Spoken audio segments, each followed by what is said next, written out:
Welcome, everyone. My name is Megan Gibson. I am the former Hibernian Society president, and I'd like to welcome everybody to our halfway to St. Patrick's Day celebration. Unfortunately, we were not able to have our St. Patrick's Day celebration in March this year, but this is the next best thing. So we have a great program for you. I hope you all enjoy, and I'd like to turn it over to our new president, Sean Clark.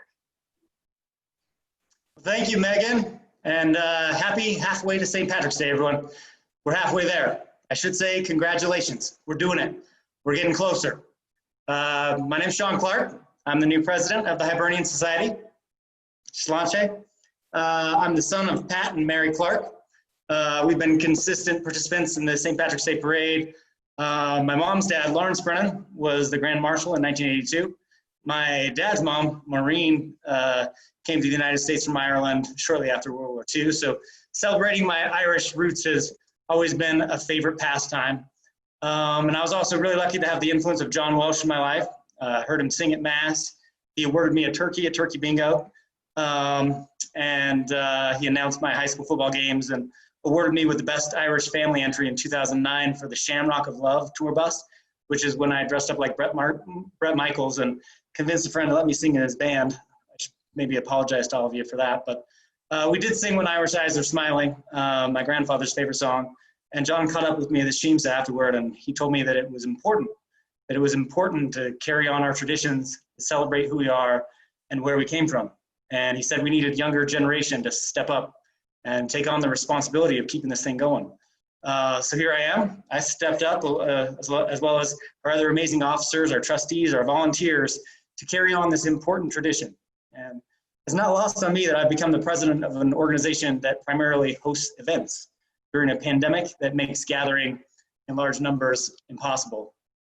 But we can still work towards our mission, which is to act and operate as a cultural and educational organization promoting the awareness of Irish culture and heritage.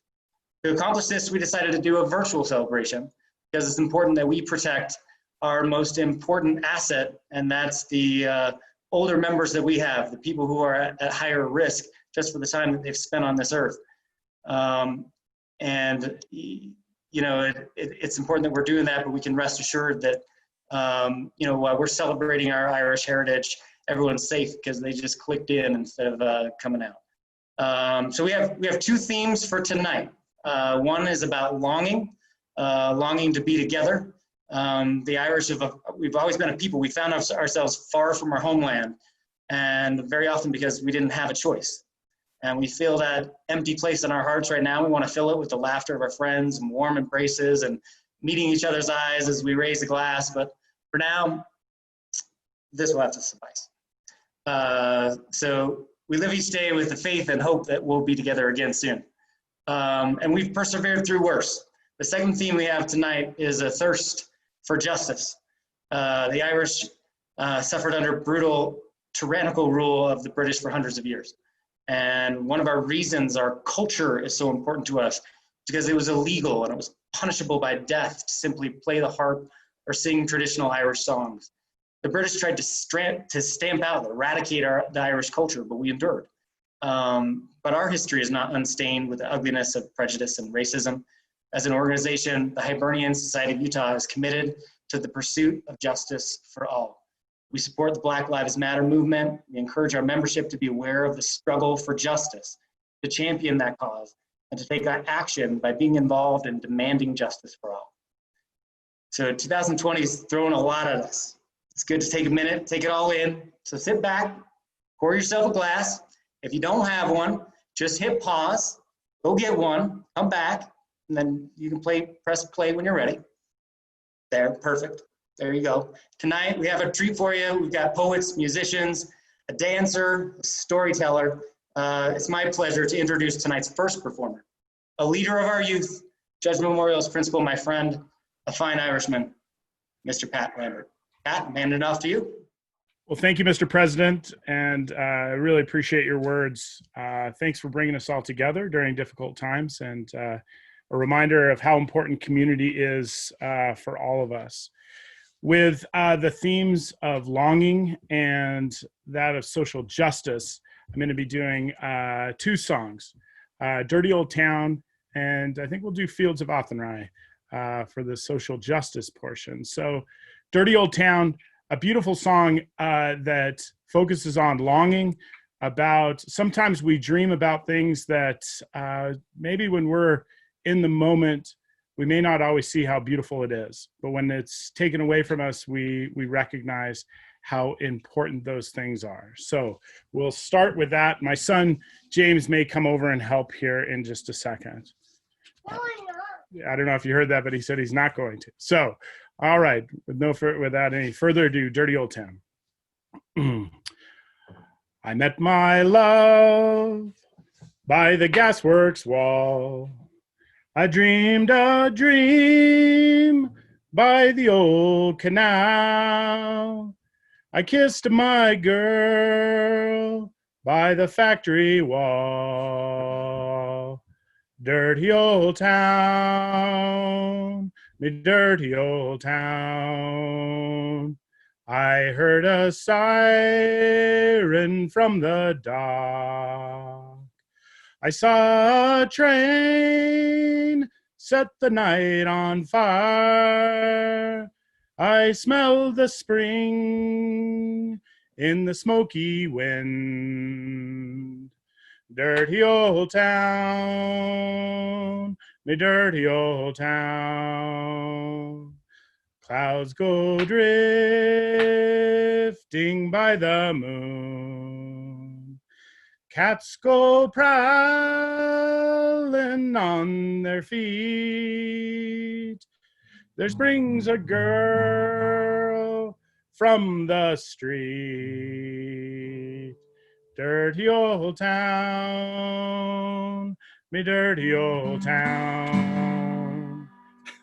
I'm gonna make a good strong axe, shining steel, tempered in the fire. I'll chop you down like an old oak tree. Me dirty old town, me dirty old town, me dirty old town, me dirty old town. All right, one for our town, Salt Lake City there, as we're recovering in the middle of a pandemic, and hopefully we all see a lot of beauty in all that is around us. And then I think we'll go with the Fields of Athenry, which for our social justice song. And part of the song you'll hear, he talks about it's a couple, and the man is in prison, and he's in prison for stealing corn during the great potato famine. And he and his wife are going back and forth on how they're going to support each other and move on. By a lonely prison wall, I heard a young girl calling, Michael, they have taken you away, for you stole Trevelyan's corn, so the young might see the morn. Now a prison ship lies waiting in the bay. Low lie the fields of Athenry, a place where we once watched the free birds fly. Our love was on the wing, we had dreams and songs to sing. It's so lowly round the fields of Athenry. By a lonely prison wall, I heard a young man calling, nothing matters, Mary, less you're free. Against the famine and the crown, I rebelled, they shot me down. Now you must raise our child with dignity. Low lie the fields of Athenry, a place where we once watched the free birds fly. Our love was on the wing, we had dreams and songs to sing. It's so lowly round the fields of Athenry. By a lonely harbor wall, she watched the last star fall in, as the prison ship sailed out against the sky. For she'd live and hope and pray for her love in Botany Bay. It's so lowly round the fields of Athenry. Low lie the fields of Athenry, a place where we once watched the free birds fly. Our love was on the wing, we had dreams and songs to sing. It's so lowly round the fields of Athenry. Well, thanks for joining us, and thanks for welcoming me in, Sean. I greatly appreciate it, and hope everybody at home is having a wonderful time. And now I'm going to pass it over to one of our wonderful poets, and that is Kathleen Kaufman. I'm going to read two poems tonight, and they have to deal with longing for a person and a place, and longing to return home. And the first poem I'm reading is Shawl of Galway Grey, a favorite at our annual poetry readings. It's written by Patrick Hogan, and I discovered there are thousands of Patrick Hogans. And I know the only thing I know that probably he was born in Galway, and he wrote The Shawl of Galway Grey.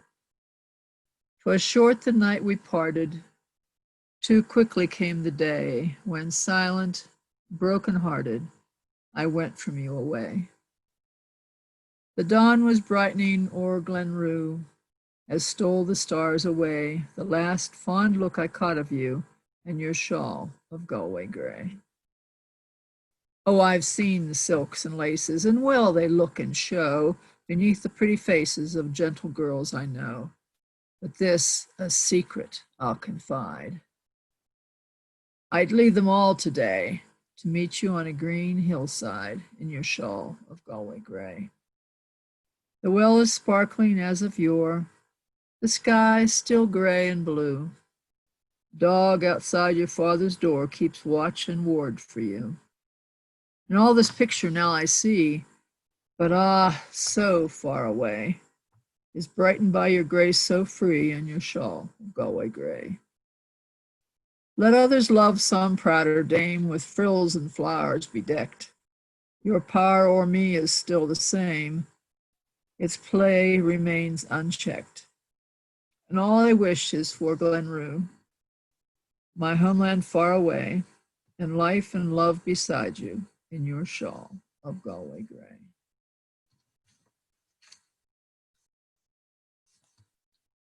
Second poem is entitled Bring Home the Poet, written by Patrick McDonough.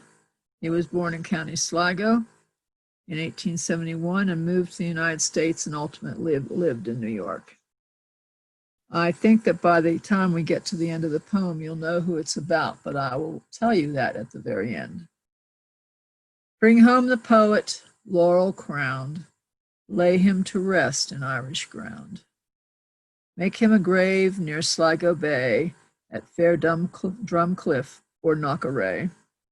For near his mother's kindred dwelt, and at Drum Cliff his fathers knelt, and all about in beauty's haze, the print of proud heroic days.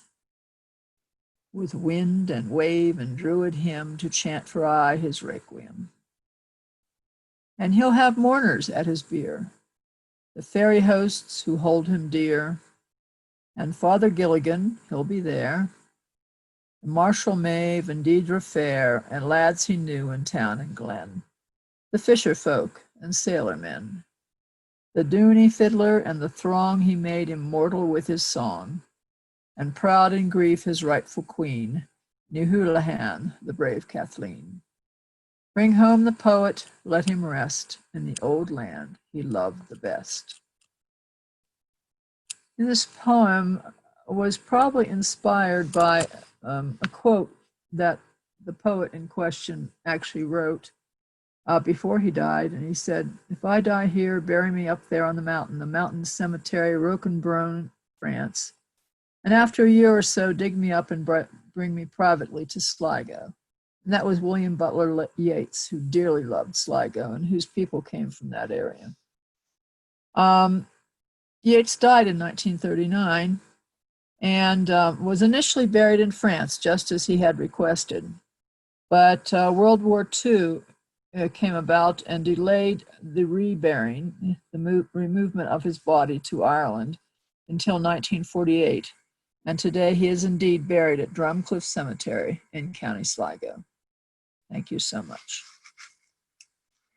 Next, we have another poet and reader who is an excellent and experienced reader with our Knights of the Irish Poets. And he is a scholar of all things Irish and has been a teacher at Judge for most of his career. And I'm introducing to you Mike McGinley. Thank you. Thank you for the kind words, Kathleen. The poem I'm going to read this evening is From the Republic of Conscience by Seamus Heaney. Before I read the poem, I'd like to provide a little background about the poem and its author. Seamus Heaney was born in Northern Ireland in 1939, and as a member of an oppressed minority, he was intimately familiar with the struggle for human rights. So the poem seemed appropriate given all the issues and challenges affecting society today. From the Republic of Conscience was published on Human Rights Day in 1985 to commemorate the 25th anniversary of Amnesty International. The poem challenges the notion of racial and political barriers, and it provides a message that we should maintain an open mind and interact justly and fairly with others. It also touches on the issue of loneliness and solitude. It encourages every individual to stand for human rights in their own lives and in the lives of their communities. From the Republic of Conscience by Seamus Heaney.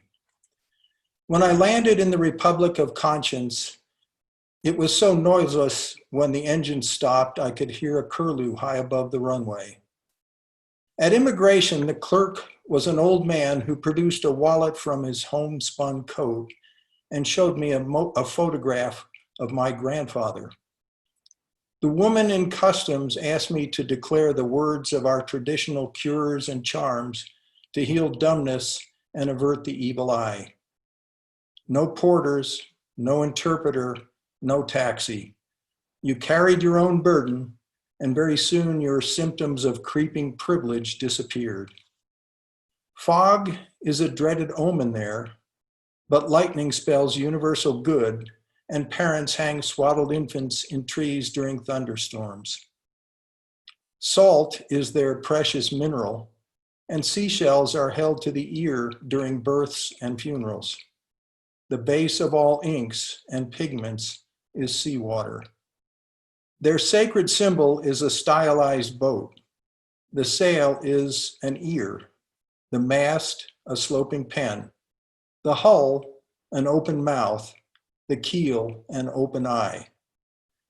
At their inauguration, public leaders must swear to uphold unwritten law and weep to atone for their presumption to hold office, and to affirm their faith that all life sprang from the salt in tears which the sky god wept after he dreamt of his solitude that was endless.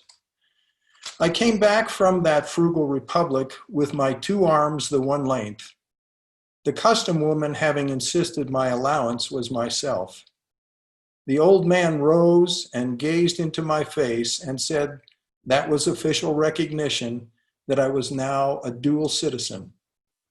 He therefore desired me when I got home to consider myself a representative and to speak on their behalf in my own tongue.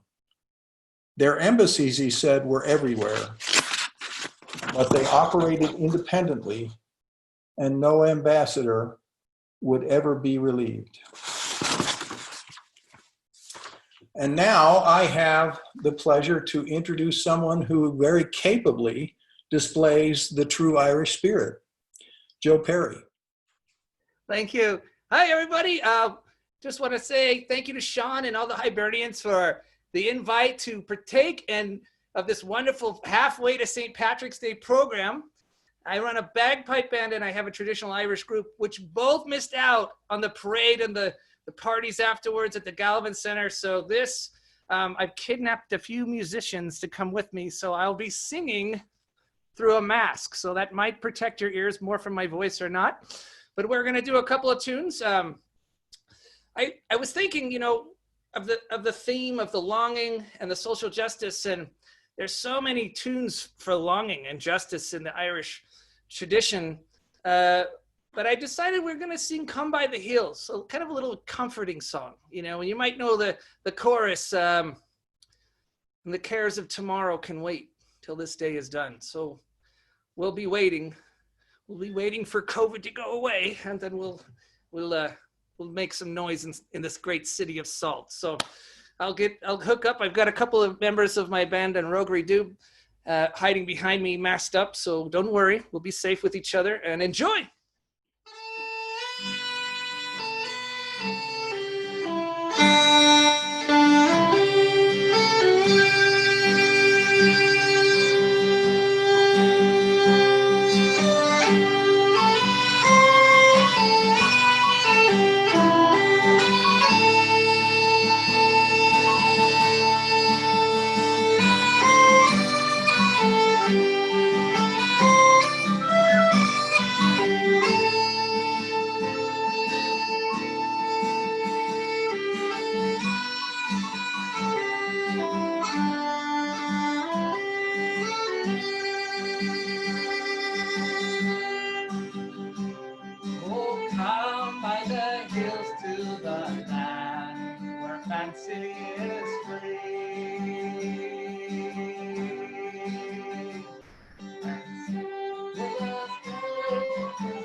Where the rivers run clear and the brine is gold in the sun,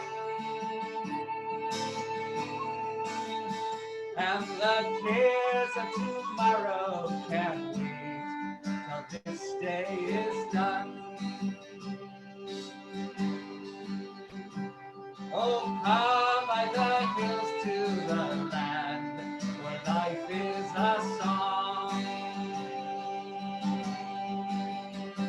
and sing where the birds fill the air with their joy all day long, where the trees sway in time and even the wind sings in tune, and the cares of tomorrow can't wait till this day is done. Oh, come by the hills to the land where legend remains, where stories of old fill the heart and make it come again, where the past has been lost and the future is ours to be won. And the cares of tomorrow can't wait till this day is done.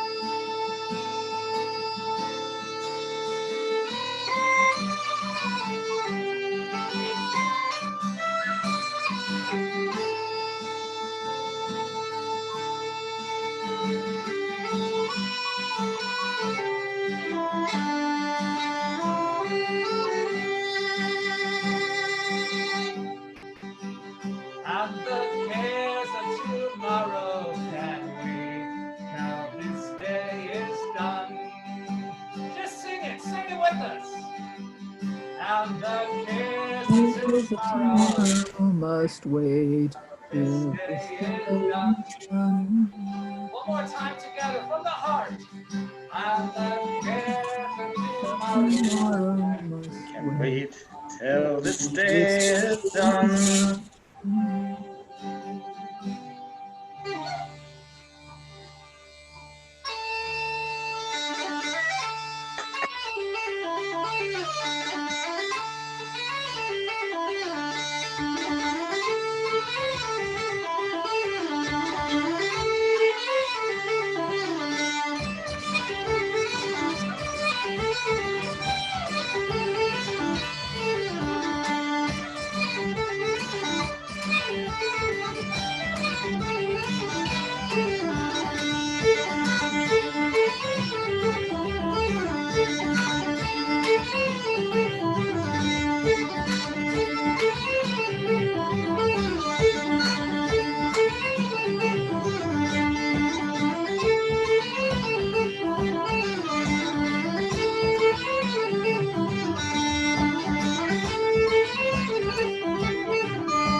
Bonus points for dancing behind your computer.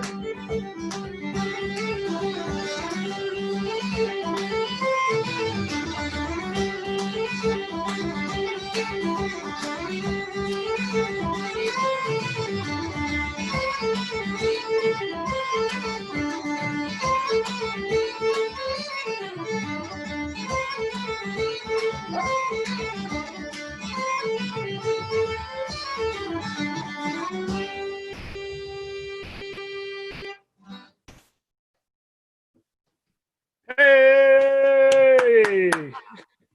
All right. That was fantastic to see little squares of people moving. That was super fun. And speaking of super fun, those were a couple of jigs. You know, they put the stethoscope on my father once, and it went boom, boom, boom, boom. It was a jig. It was a jig. So if you ever put a stethoscope on an Irish person's heart, that's what their heartbeat sounds like. And speaking of jigs, I'm super excited because I'm a fan of Irish dance, and we have Adelia, who's an Irish dancer from the Harp School of Irish Dance, and I'm introducing her right now. I'm going to hand it off to her. Hello, my name is Adelia Roberts, and I'm going to be performing a dance called The Vanishing Lake.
Holly Murray ni McDonough, and I am going to be reading a poem to you by a poet named Padraig O'Tuama, who is a modern poet who is, he's a poet and a theologian and a conflict mediator, and he's living in Belfast.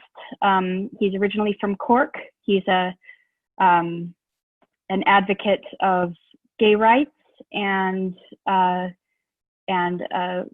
works against war everywhere. So this poem is called The Pedagogy of Conflict by Padraig O'Tuama.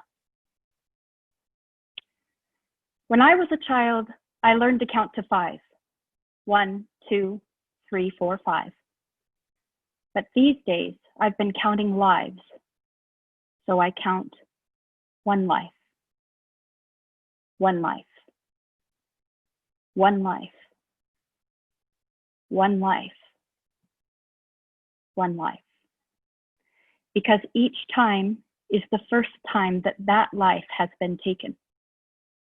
Legitimate target has 16 letters and 1 long, abominable space between 2 dehumanizing words. That was a cheerful poem to follow up some beautiful dance and some music. And now I'm going to pass the baton to my father, Gerald McDonough, who is going to tell you a little bit about the history of the Irish in Utah.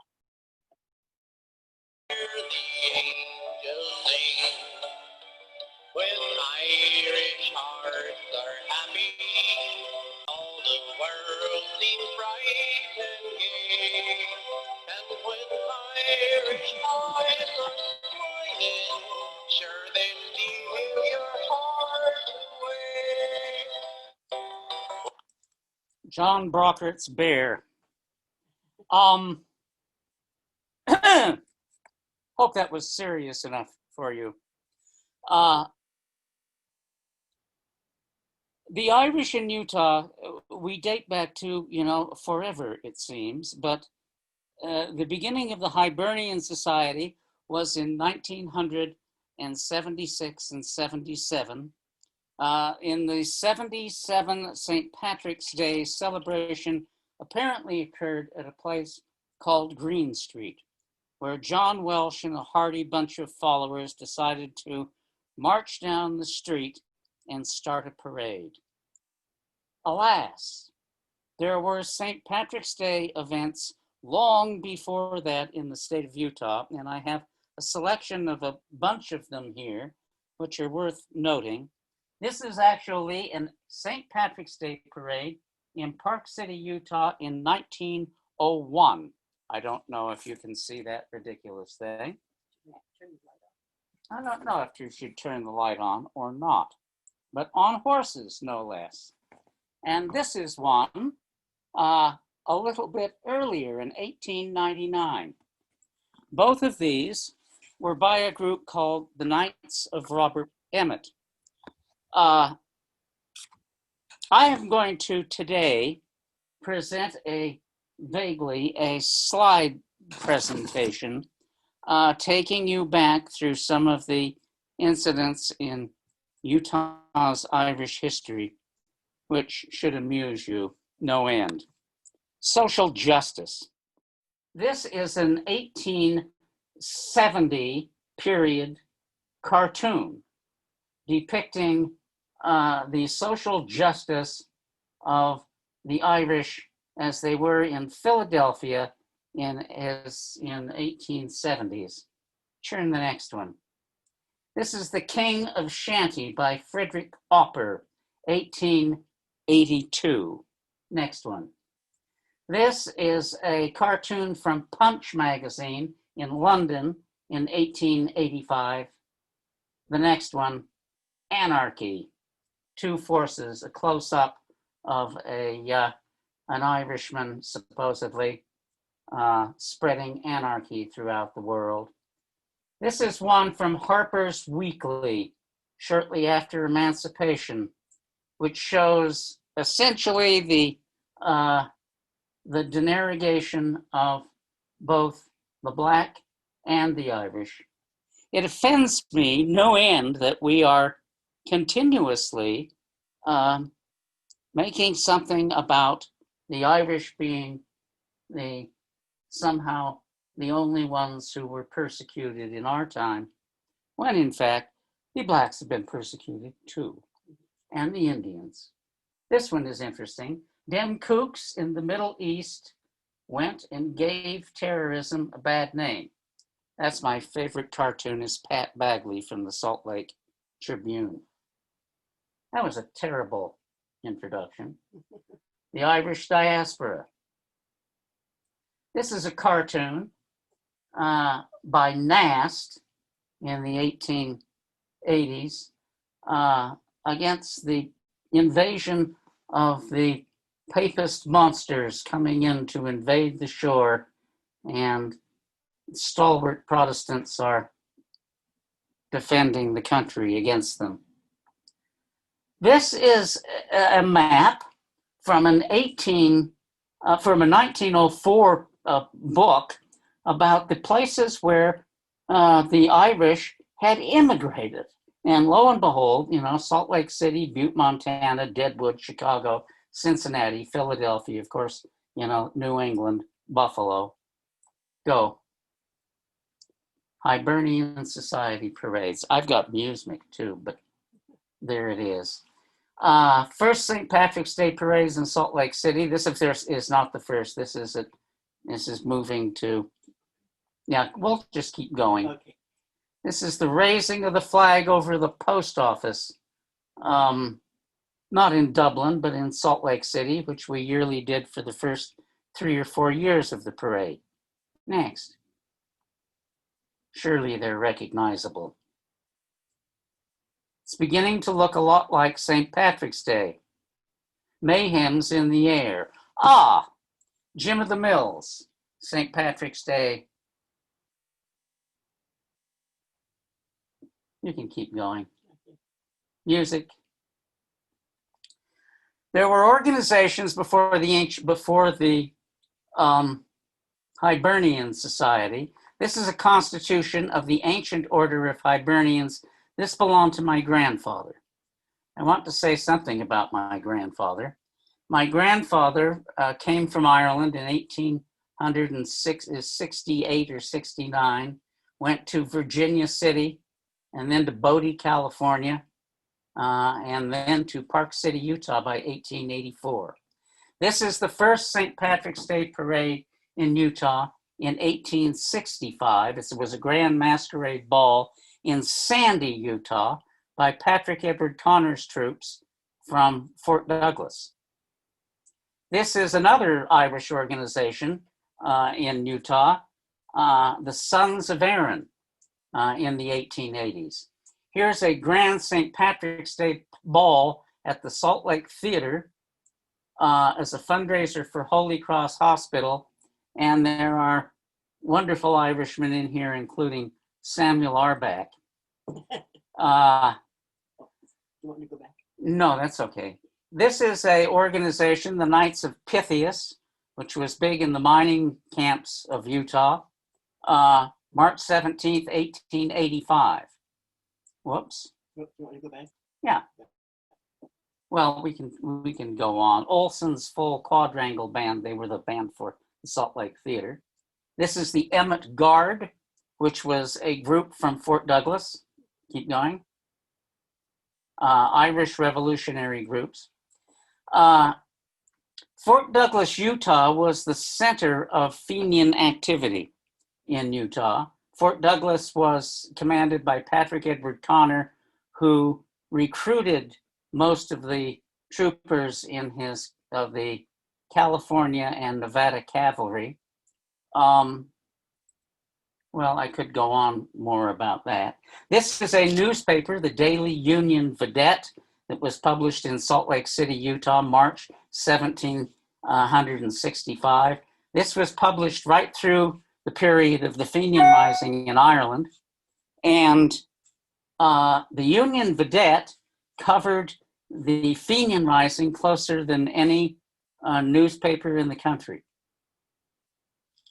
The Fenian Brotherhood celebration of March 17th passed off in a splendid manner. 100 members in procession as they marched from their hall to the theater and excited the admiration of spectators.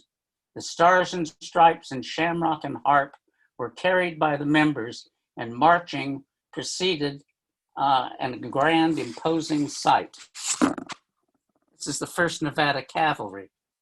This is a St. Patrick's Day parade celebration, another one with the Fenian Brotherhood at Fort Douglas. There were actually 3 circles of the Fenian Brotherhood at Fort Douglas, the Robert Emmett Circle and the Wolf Tone Circle and the, I'm sure the other one, Patrick Sarsfield Circle. This is a rare photograph of Molly McGuire's in Park City, Utah, up at the Crescent Mine. This is James Ivers the second, and these are his cousins, the Boyles, who were from the coal mining region of Pennsylvania, and they were afraid to come to town because they might have been picked up by the Pinkertons. This is out of sequence, but this is the Irish evictions that took place in the 1870s during the, after the famine. And when the Irish National Land League began to agitate for the redistribution of land in Ireland. This is from the Park City Record, as will be all these other pictures that are coming up. Grand benefit ball to aid the Parnell Parliamentary Party, Wednesday, March 17th, 1876. I could take a look at some of the people: Irish National Land League, James Curvin, David Keith, Patrick Tohey, James McLean.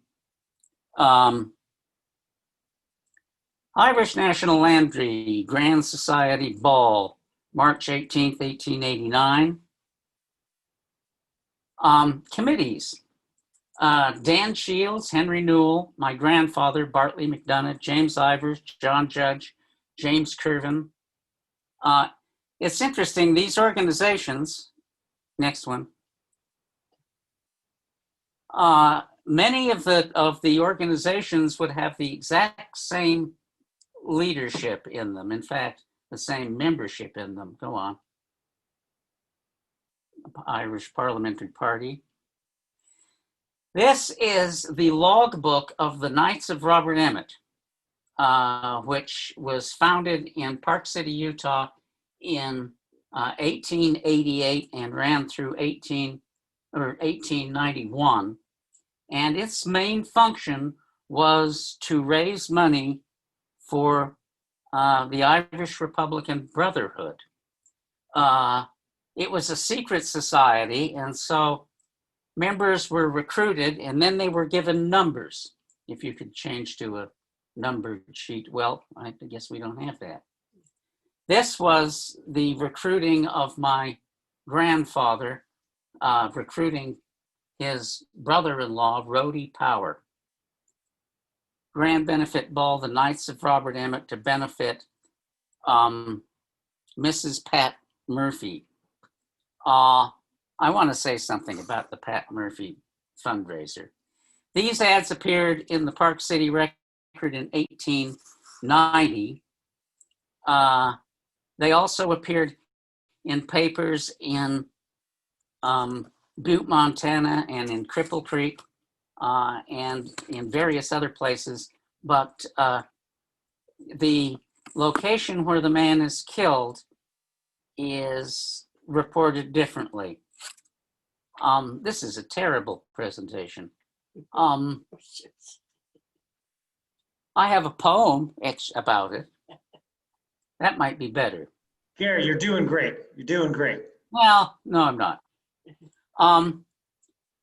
Henry Newell, James Ivers, Rhodey Power, Bartley McDonough, P.F. Brennan. Anyway, as the story went, Pat Murphy was an Irishman, a good hand with a drill. He worked the mines of Silver Reef, of Ophir and Gold Hill. In Bingham, Cripple Creek, he mucked the shaft and chute, but they drove him from Park City just because he died in Butte. The Knights of Robert Emmet were meeting at the hall, but the Brotherhood was full of spies, they could not hold the ball. The Pinkertons had bought the courts, the juries, and the laws. There seemed no way that they could raise a copper for the cause. Then on the street one morning, the marshal chanced to see Pat Murphy by the depot, as sad as he could be. He said, "I've tired of this town, I've mucked my bleeding fill, so I'm off tomorrow morning for the mines on Old Butte Hill." The marshal looked at Patty, a glimmer in his eye. He said, "I'll help you on your way. A pact with you I'll buy. Here's 20 for the trip, my friend. I'll even help you pack.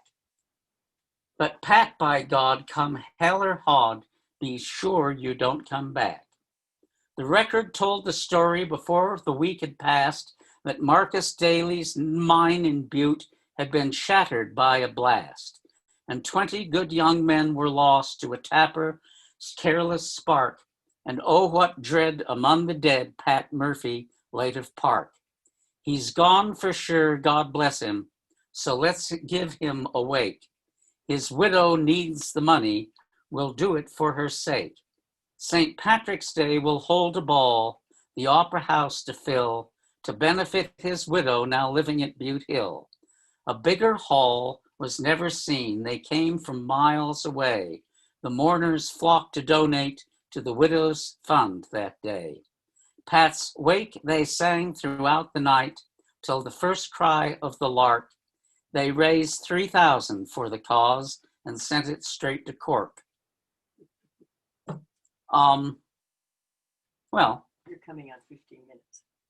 We're coming up on 15 minutes. This is the Ontario mine where my grandfather worked. That's my grandfather. That's Tom Kearns. That's my grandfather, Western Federation of Miners mine leader. He was the president. He was town marshal from 1897 until 1901, and again from 1903, I think it was, through 1906. This is an actual posse, and that's my granddad.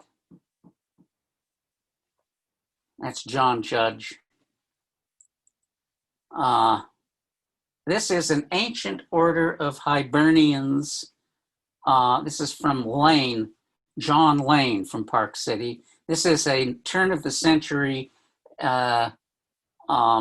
funeral presentation that was made to his widow. Gary, thank you very much. You know, I think that it's our privilege and it's our duty to learn the history. So thank you for sharing it. I can't say enough how important it is that we do our part to preserve that history, all that great stuff that you have. And Gary and I have talked about some of the things that we've got to do to ensure that we can hold on to these documents and these pieces of our history. And frankly, we can't do it without you. Here's where I wore this hat just so I could take it off and say, we need to pass it around, and get some donations to, endeavor to do some of the things that we're doing in preserving our history. So you can go online to our website at irishinutah.org, click on Pay Online and make a donation. You can do it at any time, but especially when you hear a great Irish song or a poem that motivates you and makes you feel like, gosh, this is important. This is something we need to hold on to, that we pass on to our families and our children and our children's children and beyond. So that's great. This has been a fun evening. Really want to say thank you to everyone who's participated. I want to say thank you to everyone who's watching. And hopefully you're enjoying a pint while you're doing so. I want to leave you with something, an old toast that was printed on a banner that I had tacked to my bedroom wall that I thought was really applicable for these times. It goes a little bit like this. There are only two things to worry about. Either you're sick or you're well. If you're well, you have nothing to worry about. And if you're sick, you only have two things to worry about. Either you're going to get better or you're going to die. If you get better, you don't have anything to worry about. And if you die, you only have two things to worry about. You're either going to go to heaven or you're going to go to hell. You go to heaven, you don't have anything to worry about. And if you go to hell, you'll be so busy shaking hands with friends that you won't have time to worry. So why worry? Sláinte. We'll see you one way or the other, huh?